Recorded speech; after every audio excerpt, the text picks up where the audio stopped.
আমি ভীষণ ভালোবাসতাম আমার মাকে। কখনো মুখ ফুটে বলিনি। টিফিনের পয়সা বাঁচিয়ে কখনো কখনো কিনে আনতাম কমলা লেবু। শুয়ে শুয়ে মার চোখ জলে ভরে উঠত। আমার ভালোবাসার কথা মাকে কখনো আমি মুখ ফুটে বলতে পারিনি। হে দেশ, হে আমার জননী, কেমন করে তোমাকে আমি বলি? যে মাটিতে ভর দিয়ে আমি উঠে দাঁড়িয়েছি, আমার দুহাতের 10 আঙুলে তার স্মৃতি। আমি যা কিছু স্পর্শ করি সেখানেই হে জননী তুমি। আমার হৃদয় বীণা তোমারই হাতে বাজে। হে জননী, আমরা ভয় পাইনি।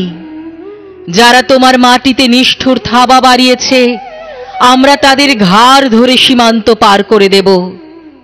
আমরা জীবনকে নিজের মতো করে সাজাচ্ছিলাম, আমরা সাজাতে থাকব। হে জননী, আমরা ভয় পাইনি। যজ্ঞে বিঘ্ন ঘটেছে বলে আমরা বিরক্ত। মুখ বন্ধ করে অক্লান্ত হাতে হে জননী আমরা ভালোবাসার কথা বলে যাব।